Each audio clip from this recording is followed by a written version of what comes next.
जय जिनेंद्र। आपने कल कहा था कि गुरुदेव श्री के वचनामृतों का या देव शास्त्र गुरु में मतलब शास्त्र में जो आया है गुरुओं के वचनामृतों का अंतर में प्रयोग करना, तो ये प्रयोग का अर्थ क्या है और कैसे ये प्रयोग किए जाएं। देखो, गुरुदेव ने जो वचन कहे हैं, जो उन्होंने उपदेश दिए हैं, उसका तू अंतर में प्रयोग करके उसे अंतर में उतार, माने अपने अंतर में इम्प्लीमेंट कर, एग्जीक्यूट कर, प्रैक्टिकल लाइफ में उसको अमल कर। गुरुदेव ने उपदेश में जो मार्ग बताया, उन्होंने जो आज्ञा की, उसका अंतर प्रयोग करके तू अपने पुरुषार्थ में उतार दे तो तुझे परिणति प्रकट होगी। गुरुदेव जो कहते हैं उसे केवल सुन लेना नहीं है, बल्कि उसका अंतर में प्रयोग कर, उसको अपनी प्रैक्टिकल लाइफ में इम्प्लीमेंट कर।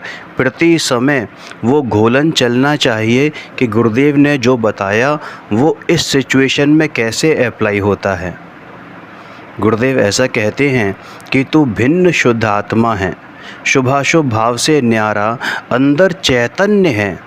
तो ऐसा जो बतलाया है तदनुसार प्रयोग कर, पुरुषार्थ कर, तो उसे तू अपनी परिणति में उतार। अब जैसे उदाहरण ले लो, अभी ये प्लेन क्रैश हुआ, तो प्लेन क्रैश में कितने सारे लोग मारे गए, ठीक है ना। तो अभी तो तेरा कोई वहाँ पर जान पहचान का नहीं है, लेकिन अगर कोई जान पहचान का होता, अभी जान पहचान का नहीं है, तो तेरे को क्या लग रहा है कि इतना अंदर से वो नहीं, अटैचमेंट नहीं हो रहा। लेकिन वहीं कोई अगर तेरा खुद का रिलेटिव होता या तेरा कोई फैमिली मेम्बर होता, तो तुझे मोह के कारण जो पीड़ा होती, ठीक है ना। तो ऐसी सिचुएशन में गुरुदेव अगर होते तो वो क्या सोचते, वो क्या करते कि भाई ये प्रत्येक जीव अपनी आयु कर्म के साथ ही जन्म मरण करता है ना। आयु कर्म प्रत्येक जीव का है, संसारी जीवों का ये आयु कर्म है। और अगर आयु कर्म से मुक्ति पानी है तो अभी के अभी अपने आप को चैतन्य शुद्धात्मा अनुभव करो, अभी के अभी। क्यों? और दूसरी बात कि उनमें से एक भी जीव मरा नहीं है। अगर हम द्रव्य दृष्टि से देखें तो एक भी जीव मरा नहीं है, मर सकता नहीं है। भाई जीवत्व शक्ति प्रत्येक जीव का प्राण है। अरे ये 10 व्यवहार प्राण तो बस इस भव के लिए होते हैं, एक भव के लिए होते हैं। बाकी तो अनादि से लेके अनंत काल तक ये जीव अमरण ही है। तो ऐसा पुरुषार्थ हर सिचुएशन में आना चाहिए कि कोई भी जीव कभी मरता नहीं है, कोई भी जीव को कभी ये रोग छू नहीं सकता। समझ में आया? और जो ये दुख हो रहा है ना, वो ज्ञान के कारण नहीं हो रहा है कि तुझे ज्ञान हुआ कि उस फलाने प्लेन में तेरा कोई अपना बंदा था, अपना कोई रिलेटिव था, फैमिली मेम्बर था, कोई बहुत प्यारा व्यक्ति था, तेरी जान से प्यारा व्यक्ति था। तब तेरे को ज्ञान हुआ और तुझे बहुत दुख हुआ कि काश तुझे ज्ञान ही नहीं होता। नहीं, तुझे ज्ञान के कारण दुख नहीं हुआ, बल्कि तुझे उस पर्टिकुलर व्यक्ति के कारण, उस पर्टिकुलर व्यक्ति में मोह के कारण दुख हुआ है। तुझे पर वस्तु में, पर जीवों में जो आसक्तिपना है ना, जो अहम बुद्धि है, यानी एकत्व बुद्धि है, मोह बुद्धि है, ममत्व बुद्धि है, कर्तृत्व बुद्धि है, भोक्तृत्व बुद्धि है, उसके कारण, उस इष्ट अनिष्ट पने के कारण तुझे दुख होता है। तो तुझे इस बात का भावाभासन होना चाहिए। गुरुदेव ने बताया है कि प्रत्येक जीव प्रभु है। प्रभु है माने अमरण है ना, कभी कोई मर नहीं सकता। 47 शक्तियों का अपने अंदर जो गुरुदेव ने बताई, आचार्य अमृतचंद्र ने बताई, गुरुदेव ने उसका जो खुलासा किया है उसको अपने अंदर में अमल में लेकर आ।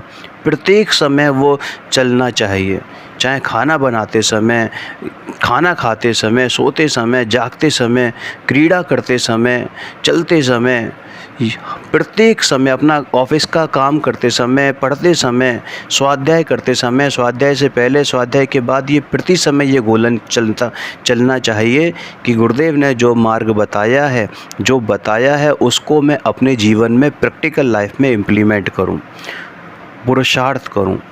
है ना। तो उससे तू अपनी परिणति में उतार और परिणति डेफिनेटली प्रकट होगी। जी, तो ये श्रद्धा का प्रयोग कहलाएगा या चारित्र का प्रयोग कहलाएगा?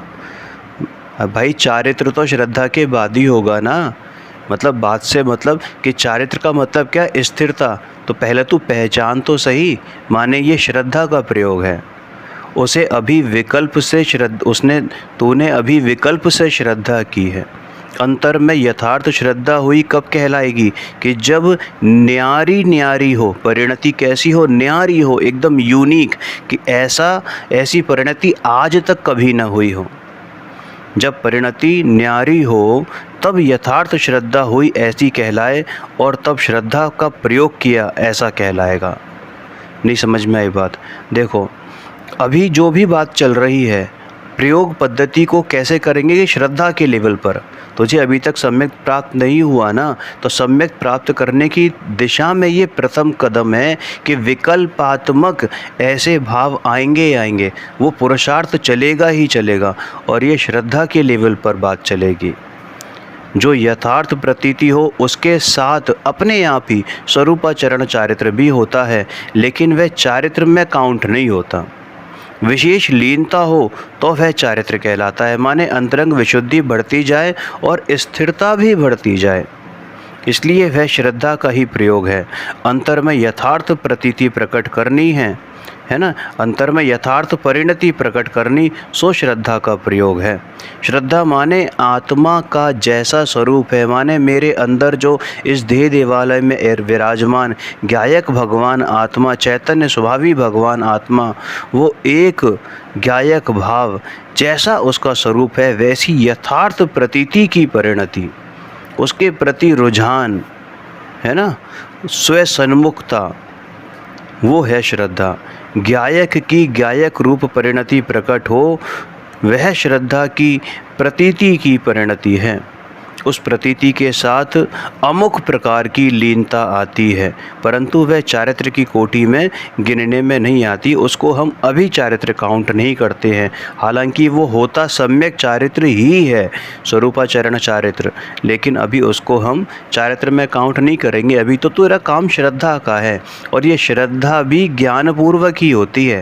अरे जब ज्ञान ये निर्णय करता है कि हाँ मैं तो मात्र ज्ञान ही हूँ, मैं तो मात्र ज्ञान ही हूँ, है ना, ज्ञान के प्रति जो प्रीति होती है, प्रतीति होती है, जब वो जागृत होती है, ज्ञान जब ज्ञान को जानता है, जब ज्ञान ज्ञान में स्थिर होता है, तो यही सम्यक दर्शन, सम्यक ज्ञान, सम्यक चारित्र है।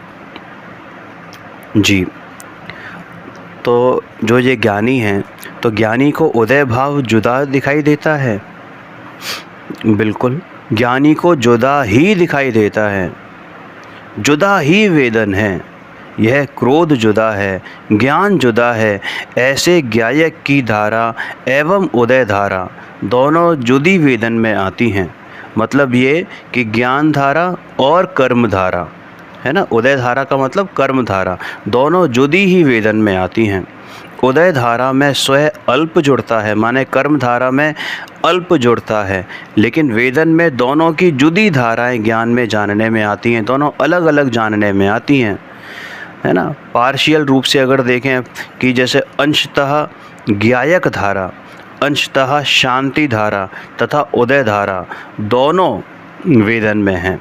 ज्ञायक धारा कहो, शांति धारा कहो, एक ही बात है, ठीक है ना। और उदय धारा दोनों वेदन में हैं।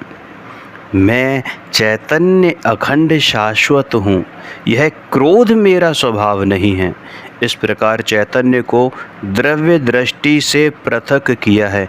ध्यान रहे, निश्चयाभासी नहीं होना है कि अपने आप को परिणति में भी शुद्धि ही मान लिया और हमने अब पुरुषार्थ करना ही छोड़ दिया कि अब काय का पुरुषार्थ करें, क्योंकि हम तो शुद्ध ही हैं। भाई सबसे बड़ा पुरुषार्थ यही है कि तू अपने आप को शुद्ध मान, द्रव्य दृष्टि से तू शुद्ध ही है, इसी बात की स्वीकृति, है ना, यही सबसे बड़ा पुरुषार्थ है। और तभी तेरी परिणति में शुद्धता भी प्रकट होगी। मैं गायक भगवान आत्मा हूँ, चैतन्य अखंड शाश्वत हूँ, ये क्रोध मेरा स्वभाव नहीं है। इस प्रकार चैतन्य को द्रव्य दृष्टि से पृथक किया है। तो दृष्टि किस पर है कि चैतन्य पर है। और पर्याय में अंशतः शांति की धारा और उदय धारा दोनों धाराएं जुदा ही वर्तती हैं। और पर्याय में ज्ञान धारा कह लो, शांति धारा कह लो, है ना, वो और उदय धारा माने कर्म धारा, ये दोनों धाराएं अलग अलग पृथक पृथक वर्तती हैं। और ज्ञानी सहज भिन्न वर्तता है।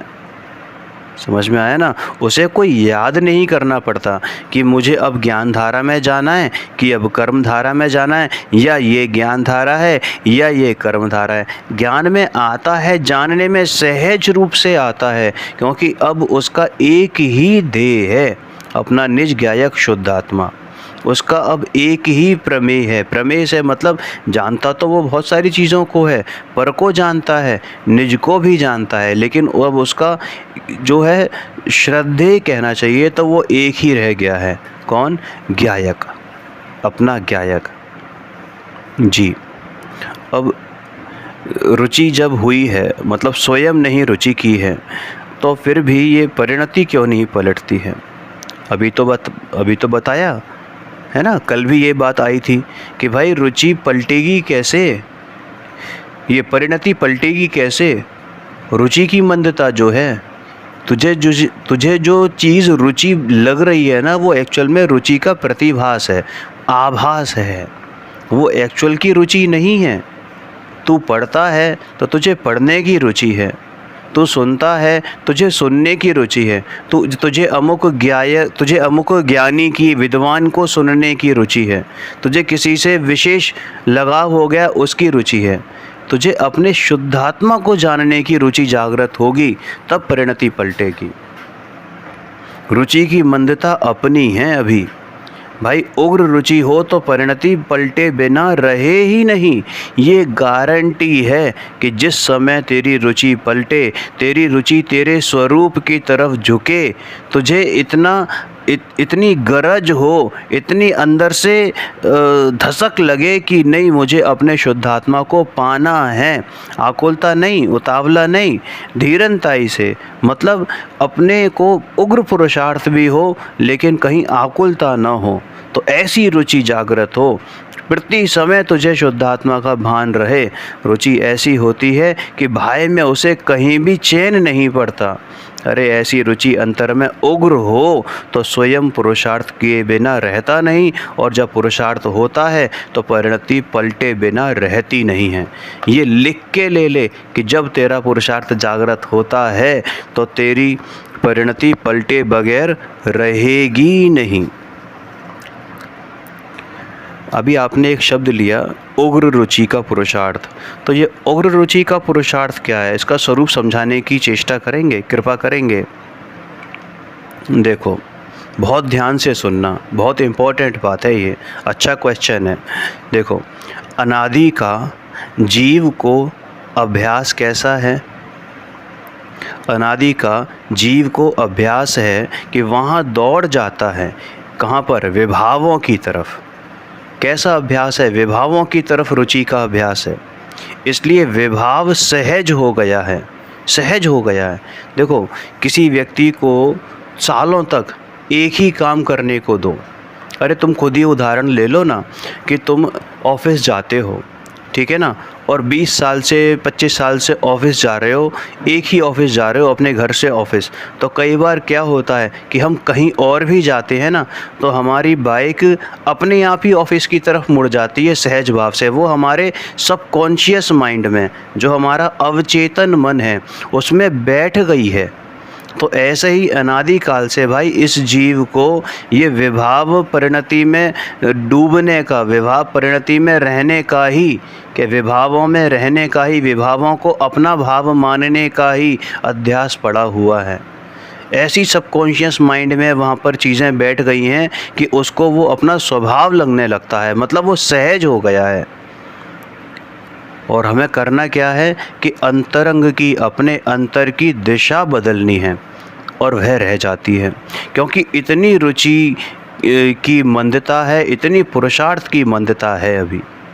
अरे अंतर में इतनी लगन लगी हो कि बस अब यह चैतन्य चैतन्य चैतन्य चैतन्य चैतन्य, इस चैतन्य बगैर की परिणति मुझे अब चाहिए ही नहीं। अरे मुझे तो चैतन्य का अस्तित्व ही चाहिए, मुझे ये विभाव रूप अस्तित्व चाहिए ही नहीं। इतनी अंतर से जो है ना लगन लगनी चाहिए, महिमा आनी चाहिए, रुचि होनी चाहिए। उग्रता हो तो पुरुषार्थ टिकता है, और नहीं तो पुरुषार्थ बार बार छूट जाता है और मात्र विकल्प में रहता है। किंतु अंतर से सचमुच धकस लगे तो पुरुषार्थ टिके, और तब उसके निर्णय का कार्य हो, प्रतीति रूप कार्य हो। समझ में आया? माने सारा खेल रुचि का है, सारा खेल रुचि का है, अपनी प्रायोरिटीज़ सेट करने का है। मोक्ष मार्ग प्रकाशक जी में आया है ना कि जब तक तुझे इस संसार से उदासी भासित नहीं होगी, तब तक तू अपने स्वरूप की तरफ सन्मुखता नहीं करेगा। तब तक तू अपने स्वरूप को सुनकर, अपने परमात्मा स्वरूप की महिमा सुनकर तुझे आह्लाद नहीं आएगा। दोनों चीज़ें होती हैं, संसार से उदासी और अपनी तरफ आने की, अपने को पाने की जो एक लालसा है वो। अभी जो एक बात कही ना कि अनादि से ये अभ्यास चला आ रहा है विभावों में रहने का, तो वो सहज रूप से हो रहा है। ये थोड़ा सा गलत सा उदाहरण है, थोड़ा सा, लेकिन ये इस मामले में हमारे लिए बड़ा ही उत्कृष्ट रहता है। एक बार क्या होता है, एक बहुत बड़ा सा भगोना है, बहुत बड़ा सा है ना, पतीला समझ लो, पानी से भरा हुआ, और वो अभी अभी गैस पे चढ़ा हुआ है, गैस पे चढ़ा दिया, ठीक है ना। और उसके बाजू में ही कहीं एक मेंढक उछलता हुआ आया और वो उस पानी के पतीले में कूद गया। उसे क्या लगा कि ये तो कुआं है, मेंढक है ना, कुएं में रहते हैं, तो वो जो है मेरा कुआं है, तो वो उसमें कूद गया। खूब फुदक फुदक करने लगा, बड़ा मज़ा आ रहा था, शुरू में बड़ा मज़ा आया। लेकिन जैसे जैसे धीरे धीरे पानी गर्म होने लगा, अब जैसे थोड़ा सा गर्म हुआ तो मेंढक को लगा कि अरे ये तो मौसम की वजह से हो रहा है, चलो कोई बात नहीं है, और वो उसमें आनंदित होने लगा और ज़्यादा करने लगा, ऊधम करने लगा। लेकिन पानी जैसे जैसे गर्म होने लगा, वहीं पर मेंढक जो है अब उसको उस एनवायरनमेंट में, उस एटमॉस्फेयर में, वातावरण में वो उसको सहजपना ही रहने लगा, मतलब उसको वो टेम्परेचर रुचने लगा। लेकिन जैसे ही पानी बहुत सारा बॉयल हुआ तो अब उस पर रहा नहीं जाए। लेकिन अब हुआ क्या कि इतनी जितनी एनर्जी थी वो सारी की सारी उसने खर्च कर डाली थी। अब वो निकल नहीं सकता था और धीरे धीरे करके वो मेंढक मर गया। अब यहीं पर आप देखो, यही स्थिति हमारी है। हमें ना लोक के जो दुख है ना वो दुखी भासित नहीं होते। हमारे पास अगर 100 दुख हैं और उसमें से कदाचित 2 दुख कम हो जाएं तो हमें क्या लगता है कि हमें सुख मिल गया है। हमारी दृष्टि उन 2 कम हुए दुखों पर रहती है। वो जो 98 दुख हैं अभी भी हमारे पीछे लगे हुए हैं, उन पर दृष्टि नहीं है। तो वो उन 2 दुख जो कम हुए हैं उन पर दृष्टि है। उनको हम क्या मान लेते हैं कि वो सुख हैं। मतलब बिल्कुल ऐसे समझ लो कि कोई लखपति हो, यानी किसी के पास सपोज़ 10 लाख रुपए हों और उसको 5 लाख रुपए और कहीं से आ जाएं, तो उसे अपने आप को क्या मान लेगा कि खुश मान लेगा। और कोई करोड़पति हो, ठीक है ना, और उसको वो कहीं से 5 लाख रुपए आ जाएं, तो वो क्या कहेगा, अरे क्या यार, ये तो मेरा तो लॉस हो गया, कहाँ करोड़ों का फ़ायदा होने वाला था और कहाँ मुझे 5 लाख का ही हुआ, कुछ भी नहीं है। अब ये बताओ, दोनों के पास सेम सिचुएशन है, दोनों के पास सेम पैसा आया है, लेकिन दोनों में से ज़्यादा खुश कौन है? समझ में आ गई बात? तो ऐसे ही हमने क्या है कि जो दुख है ना, उसमें से कम दुख में तो हम सुखी हो जाते हैं और ज़्यादा दुख में दुख को दुख मानते हैं। तो बस यही स्थिति हमारे साथ चली आ रही है। भाई इस जग में कहीं भी सुख है ही नहीं। अपने रोग का पता हो तो रोग का इलाज करने की कोशिश करे।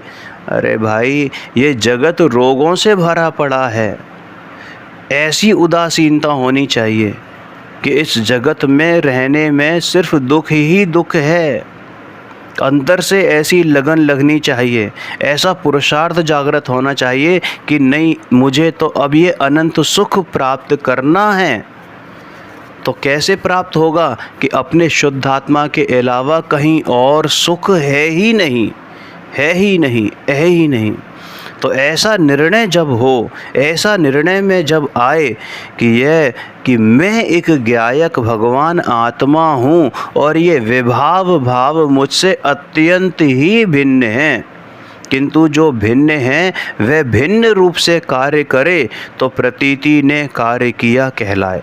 माने अपने आप को उनसे भिन्न माने और भिन्न ही कार्य करे तो प्रतीति में ये कार्य हुआ, माने कि ये परिणति उस रूप हुई, यानी शुद्ध परिणति की तरफ आई तो ये कहलाएगा कि हाँ भी पुरुषार्थ जागृत हुआ। विभाव का भिन्न रूप से कार्य न आए तब तक यथार्थ प्रतीति नहीं है। माने शुष्क रूप से बस पढ़ लिया, सुन लिया कि हाँ मैं भगवान, मैं भगवान, मैं गायक, मैं प्रभु, मैं प्रभु, मैं प्रभु, घंटा कुछ नहीं होने वाला है इससे। ये रटंत विद्या अनादि से चलती आ रही है। 11 अंग 9 पूर्व वाला इससे भी ज़्यादा मैं प्रभु हूँ, मैं प्रभु करता है, लेकिन जब तक उसे अंतरंग में रुचि नहीं है, अपने आत्मा के प्रति रुचि नहीं है, तो सम्यक दर्शन प्राप्त नहीं हो सकता। वही पुरुषार्थ है। जब तक रुचि हो, रुचि तीव्र हो, उग्र पुरुषार्थ हो, तो वही पुरुषार्थ है। समझ में आया? जब तक ये विभाव को अपने से भिन्न नहीं मानेगा तो यथार्थ प्रतीति नहीं होगी और निर्णय ज्यों का त्यों बुद्धिपूर्वक ही रह जाएगा। भाई निर्णय अबुद्धिपूर्वक हो जाए, माने सहज रूप से हो जाए। जैसे आज हमें ये बुद्धिपूर्वक याद नहीं करना पड़ता कि मैं मनुष्य हूँ या मैं पुरुष हूँ या मैं स्त्री हूँ, ये सहज रूप से चलता है। कोई सुबह उठ के हम रटंत विद्या नहीं करते, कोई हमें बताता नहीं, कोई हमारे मोबाइल में इंडिकेशन नहीं आता कि बेटा आज तू मनुष्य है, ऐसा नहीं आता ना, सहज रूप से होता है, याद भी नहीं करना पड़ता और भूलते भी नहीं है। तो ऐसे ही ये ज्ञायक का निर्णय हो जब याद भी ना करना पड़े और भूले भी नहीं, ऐसा निर्णय हो। जी, आपकी बात सही है। तो ये अनुभव जो आपने बताया, ये अनुभव से पूर्व की दशा है। तो बिल्कुल ये भेद ज्ञान की धारा है जो निरंतर चलनी चाहिए। भेद ज्ञान की धारा का कार्य निरंतर आना चाहिए। अपनों समझ कि तू योद्धा है और तेरा हथियार प्रज्ञा छेनी है। तू योद्धा है, ये युद्ध चल रहा है, स्व पर भेद विज्ञान का युद्ध चल रहा है और तुझे अपनी परिणति प्राप्त करनी है। तो भैया ये प्रज्ञा छेनी का औजार तेरे पास है, इसका इस्तेमाल कर। प्रति समय ठोक ठोक ठोक प्रज्ञा छेनी से उसको संधि करने का संधि विच्छेद कर। प्रज्ञा छेनी चला, प्रज्ञा छेनी हर समय प्रज्ञा छेनी चलती चाहिए। ये विकल्प दशा रहेगी, लेकिन ये विकल्प दशा तब तक रहेगी जब तक निर्विकल्पता नहीं आ जाएगी। ये विकल्प दशा निर्विकल्पता का कारण नहीं है, दोनों भिन्न भिन्न है। विकल्पता कारण बने और निर्विकल्पता कार्य बने, ऐसा नहीं है। क्योंकि अगर ऐसा होता तो विकल्पों में ही उलझा रहता। समझ में आ गई ना बात? इन विकल्पों से पार करना है, इन विकल्पों से पार करना है, नए पक्षातिक्रांत होना है।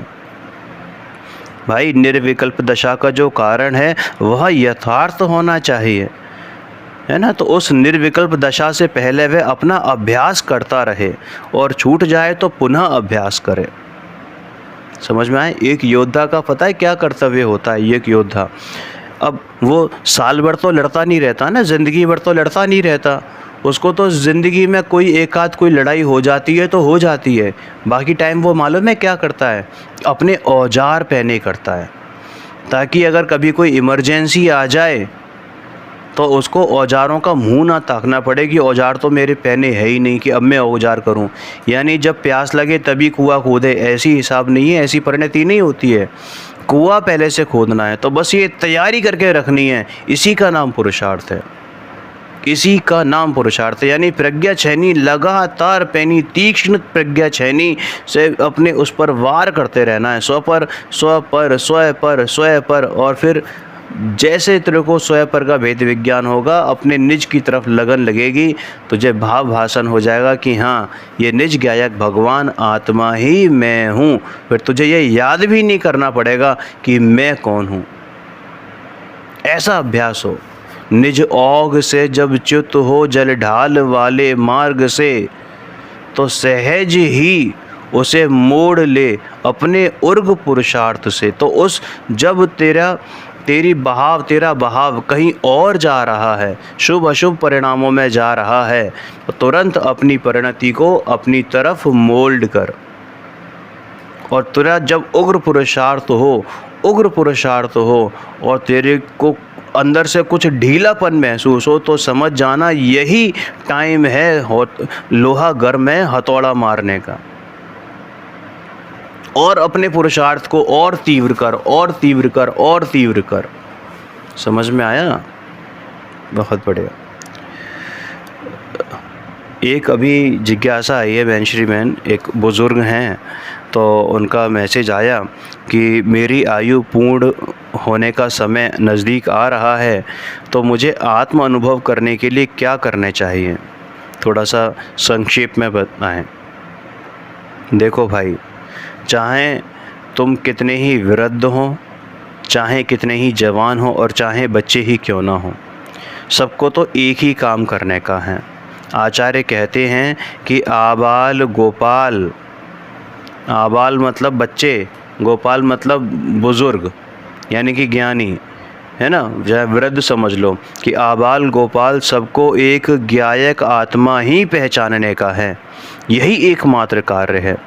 बहुत वर्षों तक सुना है, अब तो बस एक ज्ञायक आत्मा को पहचानना, यही करना है। जीव जुदा, पुद्गल जुदा, ज्ञायक जुदा, शरीर जुदा, ये भावना भानी है। भाव अपना नहीं है, उससे तू स्वयं भिन्न है। आत्मा शाश्वत है। आयु और रोग आदि सब शरीर पर आते हैं, आत्मा को कुछ नहीं होता। समझ में आया ना? आत्मा इस शरीर की आयु के बस में नहीं है। बस इसी प्रकार आत्मा को पहचानना कि मैं एक ज्ञायक भगवान आत्मा हूँ, अभी के अभी सच्चे देव शास्त्र गुरु की महिमा पूर्वक अंतर में शुद्धात्मा को पहचानने का प्रयत्न करना। सबको एक यही कार्य करने का है। मैं ज्ञायक देव भगवान आत्मा हूँ, मेरे आत्मा में सर्वस्व है, सब कुछ है, अभी के अभी अनंत गुणों का घन पिंड।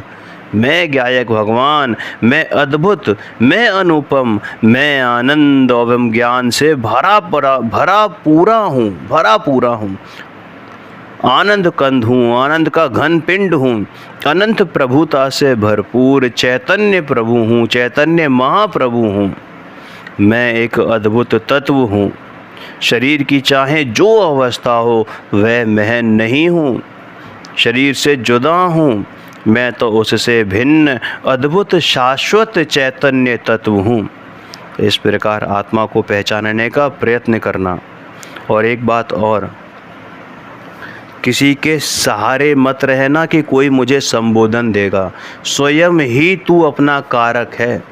तुझे संबोधन स्वयं को देना है। किसी के संबोधन करने से आज तक किसी का भला नहीं हुआ। संबोधन ग्रहण करने से ज़रूर भला होता है, लेकिन वो ग्रहण तो तुझे ही करना है ना भाई। संबोधन कोई देगा तो तेरे को उसके लिए कर्णेंद्रियों का होना ज़रूरी है, पर वो कर्णेंद्रियां बुढ़ापे में काम नहीं करती। बिना मशीन के सुनाई नहीं देगा, बिना आँखों के दिखाई देगा नहीं। आँखें इतनी कमज़ोर हो जाती हैं, कुछ बोल नहीं पाएगा किसी से। क्या समझ में आया, क्या नहीं आया?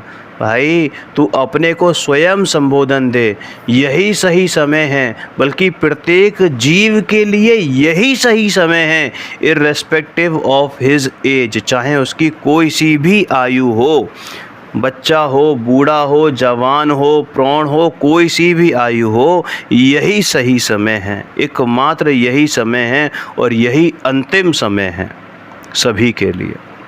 समझ में आया?